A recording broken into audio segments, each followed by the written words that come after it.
तो लो जी class 12th के विद्यार्थी, आज आने वाले पेपर के लिए मैं कुछ क्वेश्चन आपके लिए फुल सॉल्यूशन के साथ में लेकर आई हूँ, जो आपको 100% परीक्षा में हूबहू देखने को मिलेंगे। तो चलिए बिना टाइम वेस्ट के वीडियो को शुरू करते हैं। सारे प्रश्नों को आज के पेपर के लिए कंप्लीट कर लेते हैं। देखिए पहले प्रश्न में है सही विकल्प, 6 नंबर के सही विकल्प रहेंगे। तो देखिए पहला है कि बोल्शेविक क्रांति कहाँ हुई थी। ठीक है, बोल्शेविक जो क्रांति थी वो कहाँ हुई थी, रूस में कि फ्रांस में, जापान में कि इंग्लैंड में। तो इसका आंसर है आपका रूस में। ठीक है, इसका आ ही आपका राइट रहेगा। दूसरा है बांग्लादेश एक स्वतंत्र राष्ट्र बना। तो बांग्लादेश कब एक स्वतंत्र राष्ट्र बना, तो ये आपका 10 दिसंबर, इसका आंसर है आपका 1971। ठीक है, इसका बाप का राइट रहेगा। तीसरा है मानव अधिकार दिवस मनाया जाता है। तो जो मानव अधिकार दिवस है वो कब मनाया जाता है, तो 10 दिसंबर को। कब मनाया जाता है, 10 दिसंबर को। चौथा है पृथ्वी सम्मेलन यानी कि 1951 का संबंध 1991 का संबंध है। तो किससे, पर्यावरणीय मुद्दे से, सामाजिक मुद्दे से है कि आर्थिक मुद्दे से कि राजनीतिक मुद्दे से। तो इसका आंसर है आपका पर्यावरणीय मुद्दे से रहा है इसका संबंध। पांचवा है देश के पहले शिक्षा मंत्री थे। तो देश के पहले शिक्षा मंत्री कौन थे, तो वो थे आपके मौलाना अबुल कलाम आज़ाद। ठीक है, इसका आपका राइट रहेगा। और छठा है यहाँ पर कि आज़ादी के बाद भारत के समक्ष प्रमुख चुनौती थी। ठीक है, आज़ादी के बाद भारत के समक्ष प्रमुख चुनौती क्या थी, तो 4 ऑप्शन है। देखिए इसका आंसर आपको कंप्लीट करना है। ठीक है, हो गया। इसके बाद में है रिक्त स्थानों की पूर्ति, ये आपके इंग्लिश मीडियम वालों के लिए चूज द करेक्ट ऑप्शन। पहले का आपका ए राइट है, दूसरे का बी रहेगा, तीसरे का सी। ठीक है, तीसरे का क्या रहेगा, सी। चौथे का ए, पांचवे का सी और छठे का आपको यहाँ पे कंप्लीट करना है। ठीक है, चलिए इसके बाद में है रिक्त स्थानों की पूर्ति कीजिए। पहला है कि मालसर योजना की शुरुआत खालिस्तान में हुई। तो ये आपकी अप्रैल 1948 में। कब हुई, अप्रैल 1948। दूसरा है संयुक्त राष्ट्र संघ का सबसे महत्वपूर्ण अंग खालिस्तान है, सुरक्षा परिषद।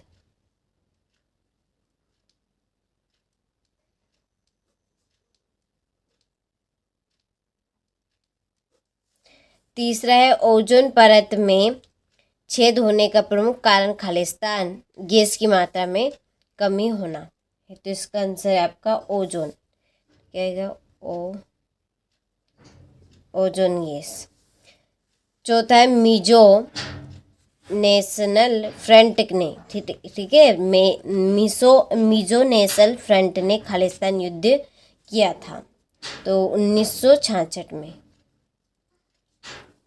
पांचवा भारत के पहले मुख्य चुनाव आयुक्त खालिस्तान थे, सुकुमार सेन।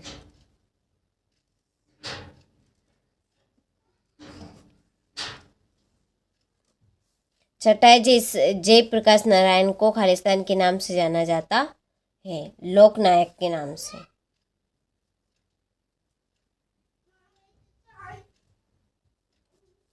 ठीक, चलिए तो यहाँ पर मैंने आपके रिक्त स्थान कंप्लीट कर दिए, तो स्क्रीनशॉट ले आप अच्छे से। इसके बाद में यहाँ से आप इंग्लिश मीडियम वाले कंप्लीट करें। फिर है इसके बाद में सही जोड़ी लिखिए। तो यहाँ पर देखिए मैंने जोड़ी की भी पहले से नंबर डाली है, हम एक बार पढ़ेंगे केवल और अच्छे से आपको कंप्लीट कर लेना है। आसियान का मुख्यालय, तो आसियान का मुख्यालय ये आपका जकार्ता में। विश्व स्वास्थ्य संगठन, तो ये आपका सबके लिए स्वास्थ्य है। तीसरा है क्योटो प्रोटोकॉल, इसकी जोड़ी है 1997 में। अहिंसा व सत्याग्रह के सिद्धांत, इसकी जोड़ी है महात्मा गांधी। वर्गीज कुरियन की जोड़ी आपकी रहेगी सहकारी डेयरी। फरुद्दीन अली अहमद की जोड़ी है आपकी आपातकाल की घोषणा। और चीन द्वारा भारत पर आक्रमण, ये 1962 में। ठीक है, यहाँ से आप इंग्लिश मीडियम वाले स्क्रीनशॉट ले जोड़ी का और कंप्लीट करें। ठीक है, हो गया। फिर है हमारा अगला क्वेश्चन, यहाँ पे देखिए एक वाक्य में उत्तर दीजिए। ठीक है, पहला है कि यूरोपीय संघ के झंडे में कितने सितारे हैं। तो यूरोपीय संघ के झंडे में 12 सितारे हैं।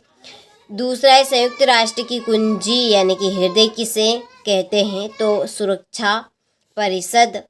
तीसरा है भारत ने क्योटो प्रोटोकॉल पर कब हस्ताक्षर किए, तो 2002 में। चौथा है वैश्वीकरण में किसका मुक्त प्रवाह होता है, तो विचार, वस्तु, पूंजी एवं सेवा का। ठीक है। पांचवा है द्विराष्ट्र सिद्धांत का प्रतिपादन किया था मोहम्मद अली जिन्ना ने। गुजरात छात्र आंदोलन में छात्रों का नेतृत्व किस नेता ने किया, जयशंकर प्रकाश नारायण। और सातवां है ताशकंद तब भूतपूर्व सोवियत संघ में था और आज यह शहर किस देश की राजधानी है, तो यह है उज्बेकिस्तान की। ठीक है, यहाँ से आप स्क्रीनशॉट ले लीजिए। इसके बाद में ये आपके इंग्लिश मीडियम वालों के लिए रहे। ठीक है, चलिए क्वेश्चन नंबर 5 को कंप्लीट करते हैं कि बर्लिन की दीवार पर गिरना शीत युद्ध का अंत हुआ था, तो ये सत्य है। दूसरा है सुरक्षा परिषद को संयुक्त राष्ट्र का हृदय कहा जाता है, सत्य है ये भी। तीसरा है ओजोन परत में छेद होना एक पर्यावरणीय समस्या है, सत्य। चौथा है वैश्वीकरण से रोजगार के अवसर कम हो जाते हैं, असत्य है। पांचवा मंडल आयोग का संबंध महिलाओं से है, असत्य। छठा है सामाजिक एवं शैक्षणिक रूप से पिछड़ों को अन्य पिछड़ा वर्ग कहते हैं, तो ये आपका असत्य है। ठीक है, और ये रहे आपके इंग्लिश मीडियम वालों के लिए। तो पहला आपका राइट है, दूसरा भी, तीसरा, इसके बाद में चौथा आपका रोंग है, पांचवा भी रोंग रहेगा और छठा भी आपका रोंग रहेगा। ठीक है, चलिए ये आपका क्वेश्चन नंबर 6 है, यहाँ से आप स्क्रीनशॉट लें। चलिए 7वां है सुरक्षा की पारंपरिक धारणा का अर्थ लिखिए। ग्लोबल वार्मिंग किसे कहते हैं, वैश्वीकरण किसे कहते हैं, एक दलीय प्रभुत्व के लाभ लिखिए। ठीक है, प्रथम पंचवर्षीय योजना की कोई 2 विशेषताएं लिखिए। यहाँ से आप क्वेश्चन नंबर 12 का स्क्रीनशॉट लो और अच्छे से कंप्लीट करें। ठीक है, हो गया। चलिए, और यह है आपका क्वेश्चन नंबर 13, लोकतंत्र क्या है, ऑपरेशन ब्लू स्टार क्या था, सन 1989 से 90 के बाद भारतीय राजनीति में हुए बदलाव का वर्णन कीजिए। ठीक है, तो ये सारे क्वेश्चन आपको सुबह पेपर में देखने को मिलेंगे, तो सारे प्रश्नों को आप अच्छे से कंप्लीट करके जाइएगा। ठीक है, तो मैं आपके लिए इस क्लास में ऐसे ही क्वेश्चन लेकर आई हूँ जो आपको सुबह पेपर में मिलने वाले हैं। ठीक है, तो ये आपका लास्ट आखिरी क्वेश्चन है, गोवा का भारतीय संघ में विलय लिखिए। तो